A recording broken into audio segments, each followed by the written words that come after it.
Sports Center. No. Comic books. Still doing comic books. Welcome to the Printed Panel podcast video. You know, the fun thing is that the reason I'm the guy who pressed record is because he's more interesting solo on camera.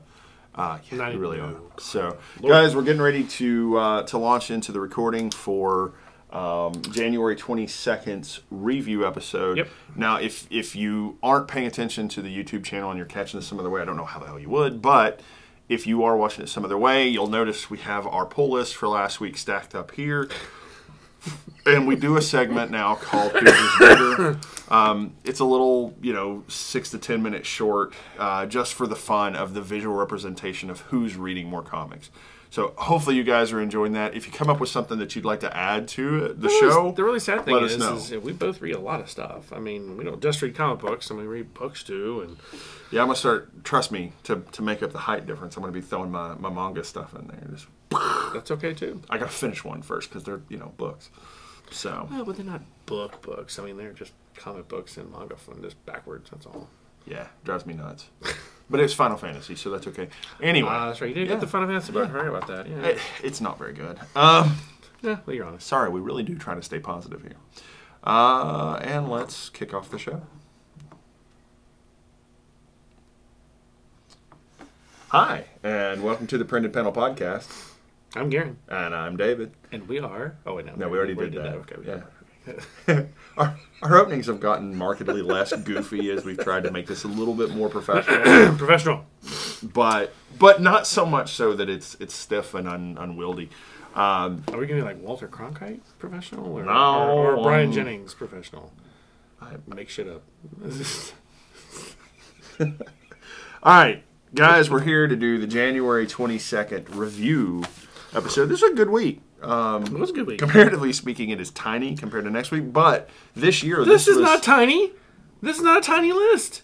Well, yours is not a tiny list, but it's the most comics that I've picked up this year. This week last week was the first week before sizable was just week. Small. Yeah. I mean, really small. Yeah. So, I kind of wish we'd done the Who's Is Bigger that week because it's like... Yeah. So, and by the way, if you're listening, but you have not gone to our YouTube channel... we actually are on YouTube now, on the tubes, and we've done a Who's Is Bigger segment, and basically comparing our two stacks, like which one is larger, and which one, So I had the larger stack this time. You did, and I'm sure we'll continue to for some time. Although I am considering dropping Fantastic Four back in the mix. I've kind of missed it. It's been weird. I think you once this story arc is over, yes, you should. I think it looks good. So, I mean. Well, I have a gap in the collection. It's like I will probably go back and pick up those issues. And then February we have X4. Yeah. So X-Men Fantastic Four crossover. Yeah. Oh my god, I can't wait. I'm sorry it's a miniseries because I'd read that all the time. The other really cool advantage of having the books here in front of us is I can make you run through these things somewhat in alphabetical order. That's true. So to kick it off, let's dig right in. Unsacred by Marco Andolfo. Unsacred number 3 from Ablaze Comics. So the first couple of issues, the first issue had a little bit of narrative. The second issue was a little bit all over the place. It was like vignettes of their dating life and just kind of fun face and tits kind of humor. Yeah. I mean, that's the only way I can describe it. Yeah. And this issue kind of... He proposes. He finally proposes. They've been dating, so finally proposes. And after he proposes, she immediately says, "Hey, it's time for us to get busy. Yeah, get busy, do the nasty whatever." And it's I'm sorry if you're not reading this because genuinely it is goofy and funny and stupid. And it's a fun little commentary on the different values men and women have about relationships. I mean, he's been trying to sleep with her for forever. For 7-ish years. Yeah. So, but finally she's like, "Oh, well now we can. Yeah. I got a ring now. You put a ring on it. Boom, let's go." So, and of course, wow. So do we want to say that he had performance issues, or is that... go read it. Go read it. We'll not go too deep. It's pretty great. Speaking of performance issues, how about that Once and Future number 6? Wow, what a great book. So it's clear that this was meant to be a 6-part series, and that at the beginning of issue 1, they were like, "Oh crap, this is really popular. We should do more." So at the very end of issue 6, which it does have a finale. I mean, Yeah. there is a finale. If you enjoyed the first part of Once and Future and you're like, I can't afford to keep this on my pull list. First of all, you need to drop something else. Because this is really It's good. a really good book. Second of all, it does end here, Sure. and yet with the epilogue, it sets up the next arc. Yeah, there's definitely the next arc with Gran, and there's definitely not with the knight. So I mean, he's So good. and you find out that actually is his mother. I Yeah. mean, he tries to rescue his mother at the end, and she just, Elaine is a very confused young woman. and she just will not come. But from Boom, we also have Folklords #3. So what's happened is the main character, this Aiden character, has been captured by Hansel and Gretel, and Captured by Hansel and Gretel. well, this is an older Hansel and Gretel. They actually killed the person that had captured them, and they've been eating their way through the forest essentially. So they capture him, and of course, and they're kind of dumb, so they wound up almost getting him, and then of course the troll, the ugly troll that they were ran from to begin with, rescues the main character, and they kind of come out of it. But good storyline. It looks like there's going to be a big arc coming up, so I'm actually really kind of excited about it. This has been a great book, and I'm kind of interested to see where it goes. So. Yeah. We go straight into DC next if we're going to keep them in alphabetical order? Yeah, let's do DC next because we're doing alphabetical order. Yeah. So let's make it simple. So we're going to get really fancy going forward, and we're just going to alphabetize the books as well. Yeah. Technically speaking, we would do Batman 87 if we wanted to do the first one. But, oh my God, Batman Curse of the White Knight #6.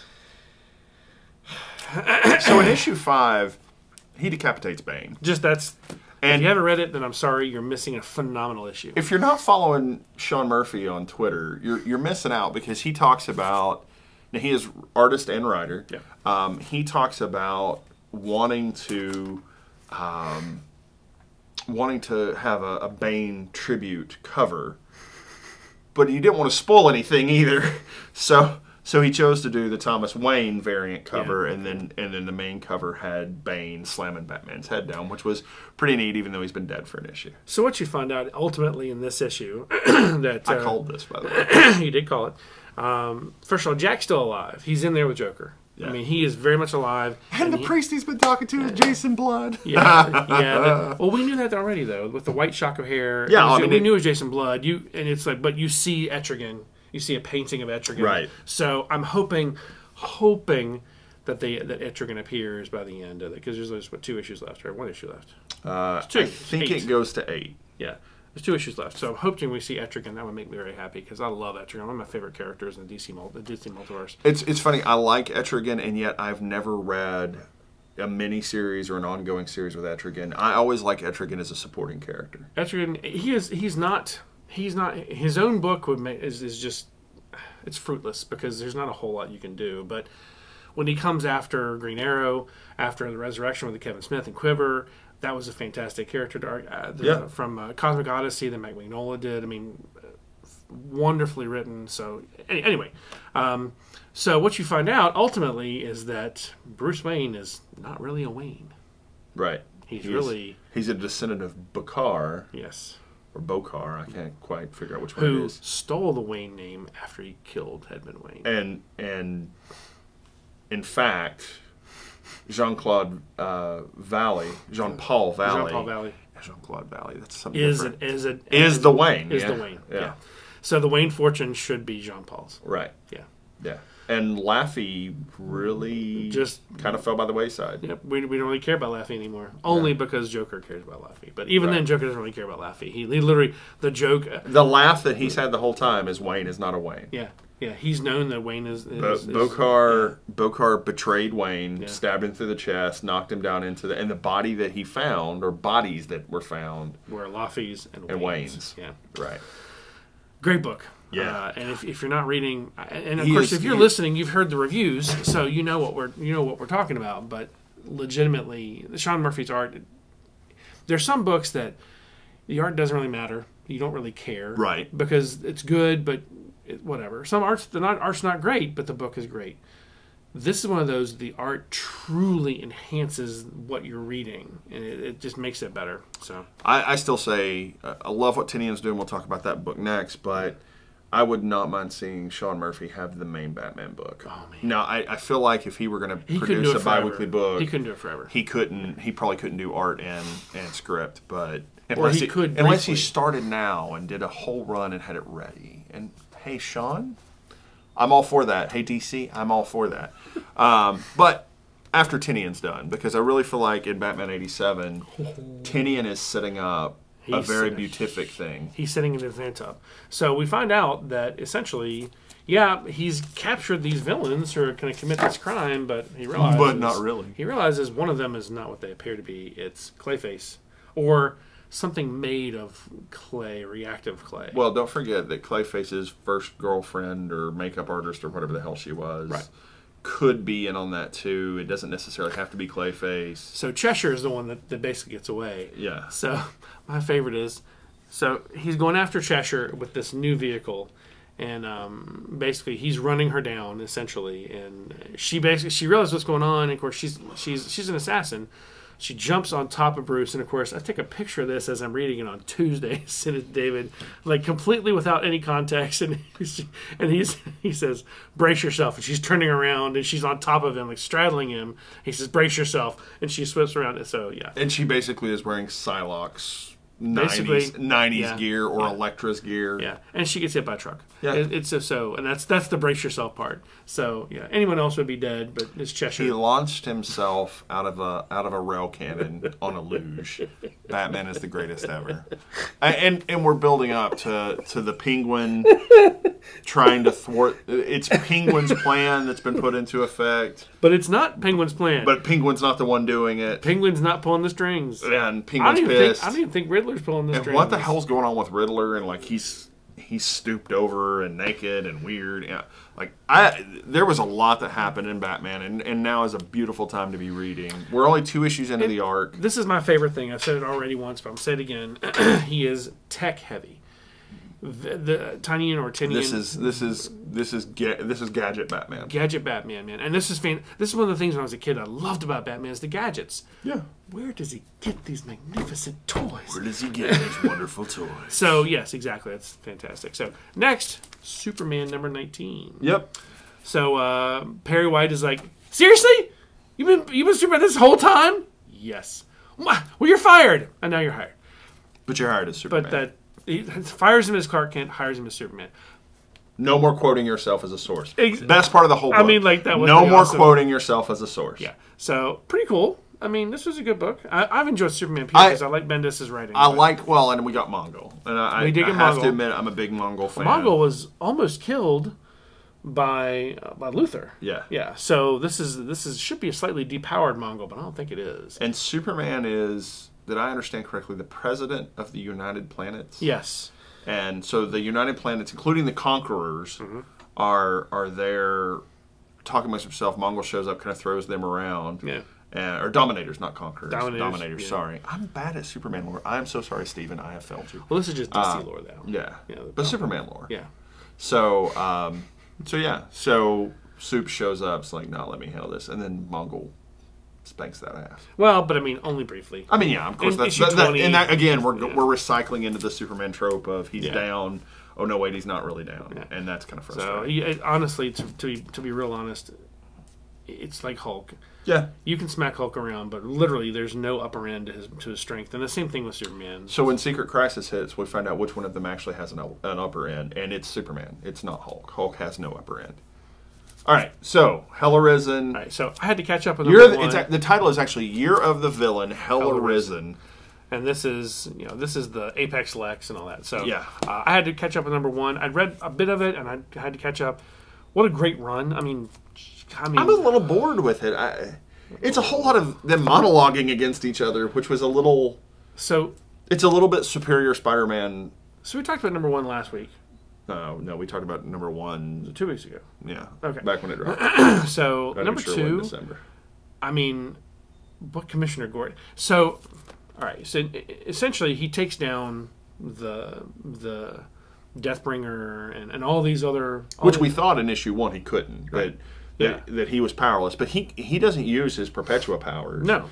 He uses Lex Luthor. Right. He's Because using Lex is like, I've been beating down superheroes since before I could drive. So he literally is the smartest man alive, and what's happened now is it's just gotten better. So he takes them down, but one of the points is taking them down is he wants to literally find out how this infection has spread. Mm-hmm. He wants literally to go in and say, I need information. So he thinks by stabbing Supergirl with kryptonite that'll help. It doesn't. He has all these contaminated samples, and he realizes the only one left is Commissioner Gordon. So he goes. He basically sneaks into the Justice League, Hall of Justice, and he basically he corners Gordon, not realizing that Gordon has been silently infecting everyone in the Justice League. And he ran a scan of some numbers, and it's like there's 666 infected, because that's the number it has to be. Because that's got to be. That makes sense. Yeah. So my favorite part though is the end when Mercy is going to a certain white-faced clown, Prince Clown. We're just calling him Clown. Anyway, the crowned prince of crime. She's going to one of the three Jokers and Purple suit Joker, and actually asking for help. He said, "Wait, hold on. Say that again." Lex Luthor is asking for your help. Oh no, this is just funny. So we're going to see what happens. I guarantee that he may go for help, but he's really not going to help him. He's just going to help himself. Not going to help Lex. Definitely not going to help the lad who laughs. Yeah, that's the thing is, as much as he wants to hurt Lex, and as much as the Joker will always cause Lex trouble, he hates Batman stealing his shtick. Oh, but he can't stand Lex Luthor. He hates Lex. He's always hated Lex Luthor ever since the beginning. And that's my argument as to why he's not the smartest man on the planet. No. Bruce is smarter than him. Oh yeah, Bruce is much more intelligent. And because the Bat Who Laughs has been thwarting Apex Lex at every single turn. Easily. I mean, he's outthought everything. So we were wrong. We were all wrong. I'm a little disappointed. And in fact, I got done with it, and I texted him, I'm like, and I'm done. So, spoiler alert, kids, if you haven't read Batman Beyond number 40, we've been building up to who is Batwoman Beyond. Yep. Which I love the idea of Batwoman Beyond. I absolutely hate that it's Elena Grayson. I hate it. I hate it. There's I got one thing right though. The orange hair in the back was totally a fake. Yeah. I do love the fact that she's a Grayson, because for the simple fact that it's continuity. But it still feels a bit like the Star Wars universe. Well, so that's the funny thing. So Dick was never the Batman Beyond. It was Tim that was the Batman Beyond. But it feels like if you're not a Wayne or you're not a Grayson, you're not able to wear the bat suit unless you're a McGinnis, who then gets rewritten with Batman's DNA. That was not rewritten. Oh yes, sir. Sir. That was all part of the lore. Bruce injected and modified his DNA to match his own to make him a Wayne. That is proved in Justice League Unlimited. We did see that animated. Oh yes, we did. So skipping ahead, Far Sector number 3, Sojourner Man. She truly is amazing. So there's a riot going on on this major planet. Thousands of people rioting, and on one side you've got people that want these feelings, because that's one of the big things is this pill to give you emotions has come out. Some people really want it, some people don't. People who don't are the ones that are like, hey, listen, emotion is bad. This is one of the reasons that we've been this peaceful society, because we don't have any emotions. Everybody else is like, yeah, we've been peaceful because we haven't known emotions. And so the military says, hey, listen, either break up the fight, break this up, or we're gonna open fire on them. And of course, she breaks up the fight, but they open fire anyway. Oh. So, and of course, she's got to use her powers, her lantern powers, to stop all this. The problem is she's not a lantern. She is literally only using this for a tool. She's a detective, and she's got to use her diplomatic powers as well. Genuinely. So it's black female Batman in space with a power ring. No, not Batman, but definitely detective. She's pretty great. So, and she's actually trying to figure out these murders at the same time. So, love this character. Basket Full of Heads number 4, again, awesome. And of course, this is the typical Stephen King. I mean, Joe Hill story. That's so disrespectful to Joe Hill. No, but it's not. And here's the thing: Could you imagine living in your father's shadow if your father was Stephen King? It is. And then you choose to write. I mean, I would have went into porn. Would make more sense. I will say this: Joe Hill is really trying hard to set himself apart, but the problem is it's hard to do when you've been listening to your dad all your life, reading your dad's books. It's hard not to see the similarities in style. I'm so sorry, Joe Hill. We will stop mentioning Stephen. He's going to do it every damn time. All right, so I have one more DC. I have Detective Comics 1019. Yep. None of you care about this at all. It's another detective comic story, and it wraps up the Norse Santa Claus-esque issue. Yeah. It wasn't bad. I really like Tomasi's writing. More about... He's been doing detective for a long time now. More about Lucius starting to take over for Alfred. And really that's the thing I get. All right, I'm calling my prediction. It's Lucius's son who's going to be Batman. Yeah, I'll be out. I'll drop that book really quick. Just don't like him at all? Batwing? No. He wouldn't be Batwing. He'd be Batman. Oh, I understand that. But that is an obnoxious, arrogant, pedantic... So he's Batman. Douchebag. He's Iron Man in Batsuit. Yeah, he's Iron Man. He's billionaire. Yeah. Billionaire playboy, doing it for all the wrong reasons. Also, let's not forget, kids, that Lucius Fox Jr. sided with Jean-Paul Valley in that whole Detective Comics run when they were splitting the team. So, frankly, I don't like that guy. Frankly, my dear, I don't give a darn. Yeah, exactly. So, IDW gave me Wellington #2 this week. Wellington number... This is beef... It does say beef. No, it doesn't. So, Aaron Mahnke doing this, guy that created lore. Pretty good so far. Basically, this is the Duke of Wellington, and it's his adventure. Kind of a Sherlock Holmesian kind of thing. It's supernatural. Essentially, what's happened is somebody has murdered a child and made a sacrifice to the devil to kind of see what happens into the next life, to the afterlife. Well, now these creatures from this other world are coming through. One is this young lady who is half deer, half human, and she can change her appearance to appear human. She's going to help him try to figure out what's going on and how to put people back to where they're supposed to be. Been good. I like it. American Jesus #2. I think we only like 3 or 4 of these total. This is the new Messiah. So essentially, American Jesus, the first graphic novel, talks about what would happen if Jesus came back. Right. This essentially is, hey, Jesus is back. She is at this point, a 14-year-old girl. This is the second coming. Is a 14-year-old girl. They of course don't call her Jesus, but she's been in this cult for her entire life, and of course she's been revered as the next coming of God. And so they got it right. And so she's bored. She's mad. She's like, listen, I'm the Messiah. You don't know what you're talking about. You have no idea what you're talking about. And they keep saying, you're being hunted. There's people coming after you. She's like, no, there's not. No one's coming after me. You guys are just a weird, crazy cult. Let me go. Well, actually, she's 17, not 14. So as she escapes the compound, and of course she calls back home, and you find out that yes, she is being hunted. Yes, she is the Messiah, and yes, the devil is trying to come after her. The Antichrist is coming after her. So now we're going to have this great battle. So I'm actually really excited. So. I love Mark Millar. I will never say anything bad about it because I don't want Mark Millar to correct me, and I've seen him. You don't want him to write you into a book and then kill you off? No, that would be fine. What would really depress me is if he called me down the way he calls people down on Twitter. Oh. I do not want to be on the sharp edge of Mark Millar's. He's extremely intelligent, and when he trashes you, you've been trashed.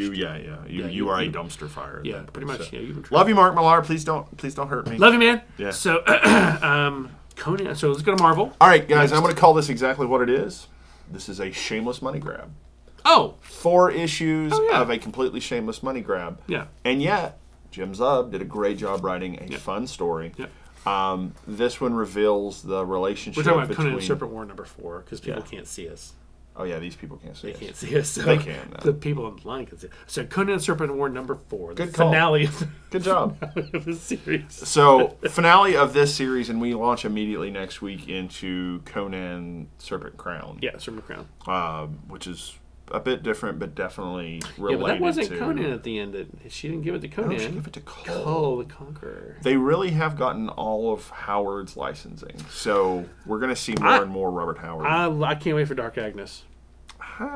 It's Becky Cloonan, I Becky think? Cloonan. Yeah. She did an Maybe amazing, I got the name wrong. No, that's Sorry. right. She did an amazing run of Punisher. I mean, she really is a fantastic writer. So Yeah. I'm very excited. When I saw Becky Cloonan was going to do it, that just was like perfect for me. I mean, let's be honest. Punisher is Conan, Dark Agnes, Solomon Kane, Cull in the modern day. Yeah.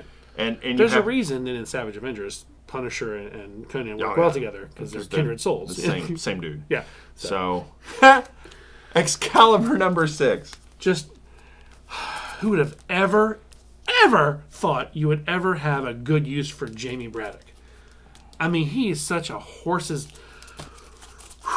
He's always been the complete butthole of the family. He's the one that's been dead for 25 years. So Apocalypse's machinations, Apocalypse knows that he's going to get killed by Rogue. He anticipates it. He knows full well. and because he's on the silent or quiet council, He has priority resurrection. he gets resurrected at the front of the line. Literally, we're talking like in minutes he's resurrected and he's back. He's dead. Alarm bells go off.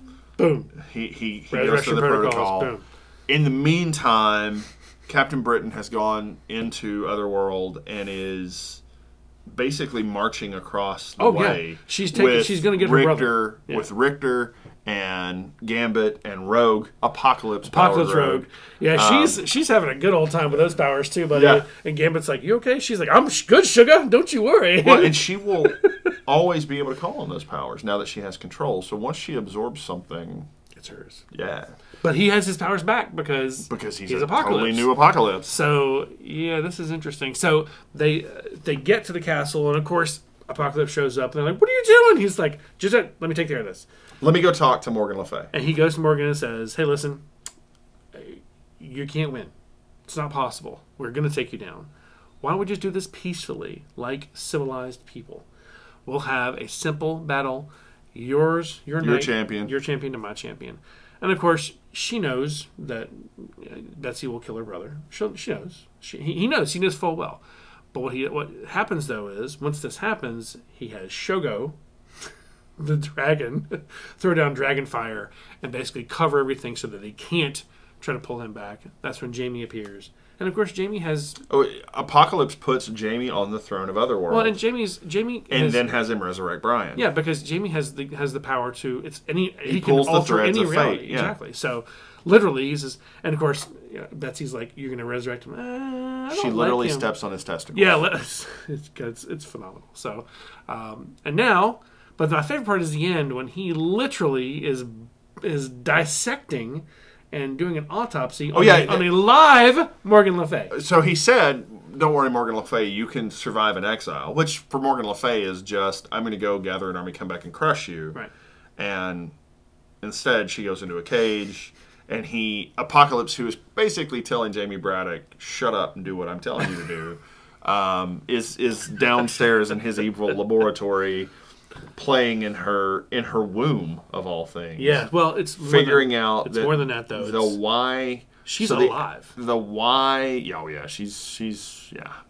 The Y factor instead of the X factor is what gives her magic, right. And so now he's trying to solve. His notes are insane. So basically, he's trying to create an otherworld magic mutant. Is what he's trying to create. Yeah. So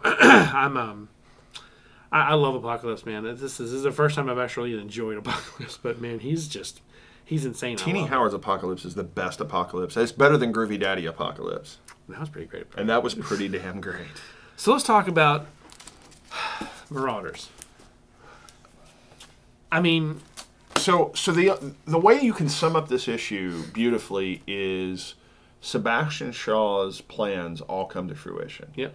The thing that you can't slap Sebastian Shaw across the face and think that she's going to remain the Red Queen and everything's going to be fine. He's going to take over or attempt to.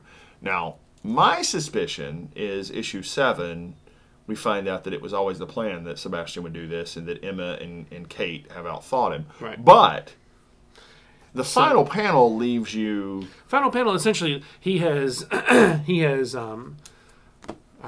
this tensile rope gun gone around Lockheed, who's now drowning. And now he's put these seeds against Kitty, who can't get through them. And Krakoa does not recognize Kate. She can't go through gates. She can't... He calls her a half-breed. Yeah, It's the first time I've ever heard her called a half-breed. Because she's not a full mutant. She's still part human. I don't think that's a thing.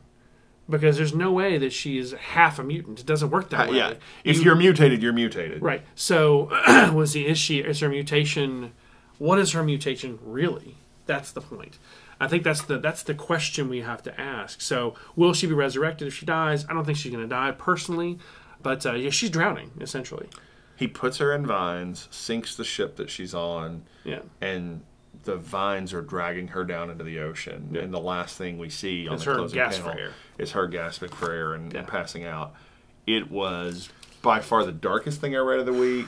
Painful. And yet absolutely, teetotally, 100% amazing. I enjoyed it thoroughly.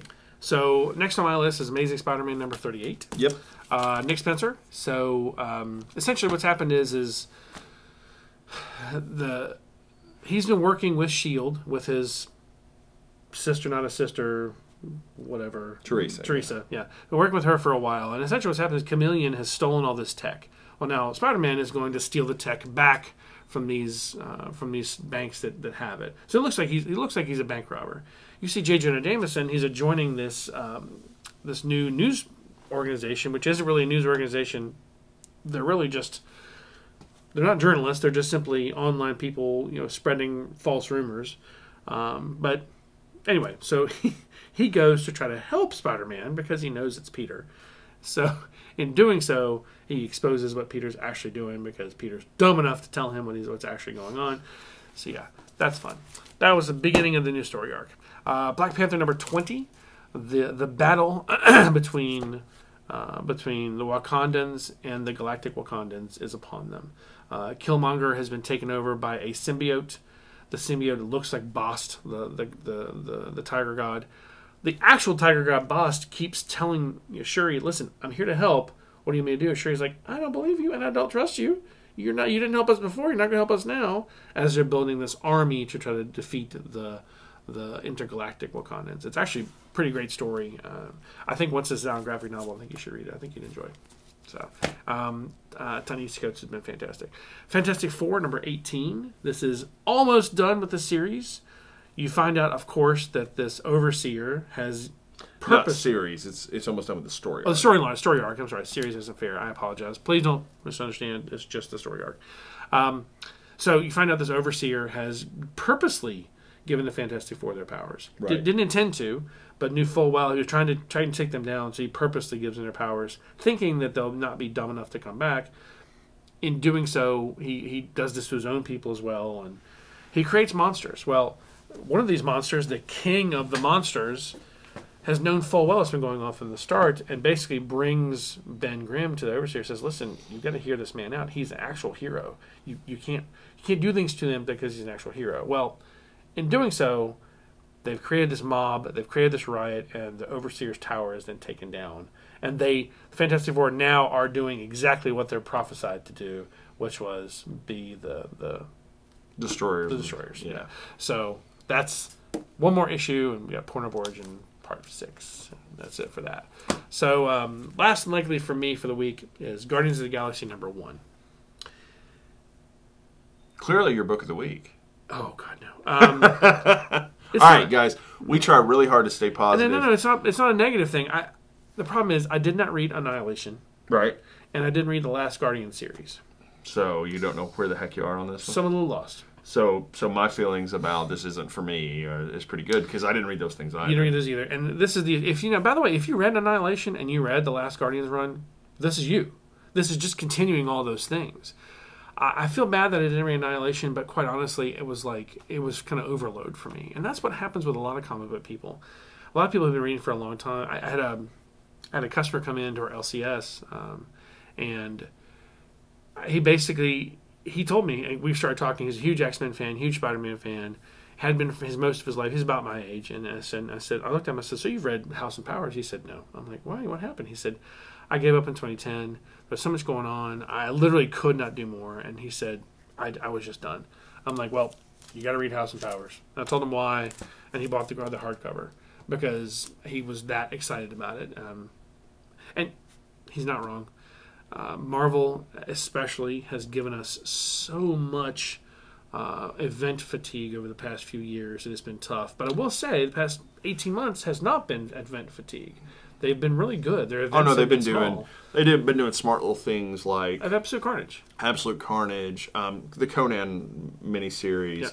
Yeah. Annihilation was small. Little 4 or 5 issue. 2099 was small. Yeah. Those are small events that weren't world spanning. Was awful.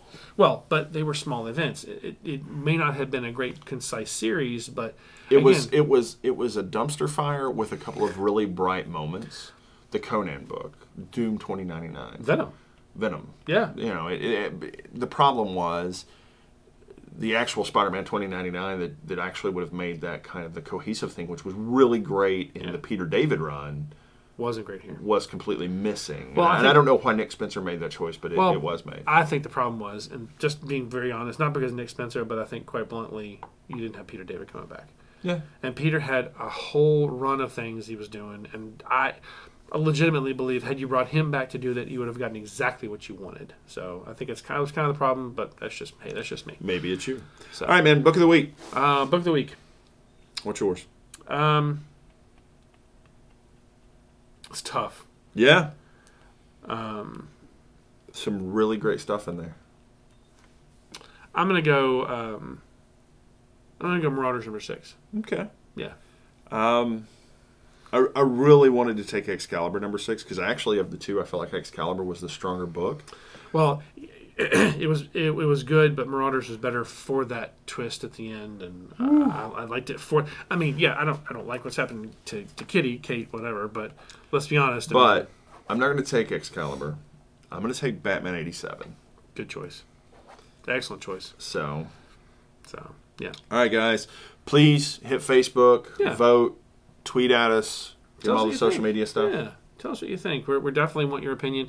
We have a little surprise coming for you guys fairly soon too.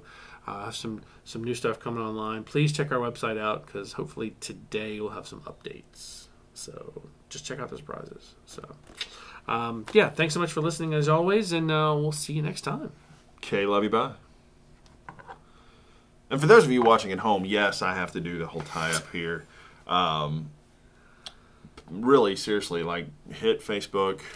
We do give away a comic if you're international, whatever. It's not a big deal. We actually ship. Yeah, we're pretty. I mean, honestly, we have people. I think we have listeners in Thailand. I think it's my brother-in-law still, but we've got listeners in California, and we're starting to come up with some new interviews and people like this. Some big people. We're talking about doing some cons and doing some of those kind of things. Yeah, so we're hoping to get a little more exposure because, quite frankly, this is a lot of fun. Yeah, it really is. And I love to hear people, especially in the LCS, man. That was great. Did you guys actually do blank? I'm like, yes, we did. Yes, we did. So yes. So and Ben, I'm talking about you, just in case you're watching. So because you never know. So you gotta mention him every episode. Because he's the one recurring person that we can say listens every time. The one above all. No, not that one.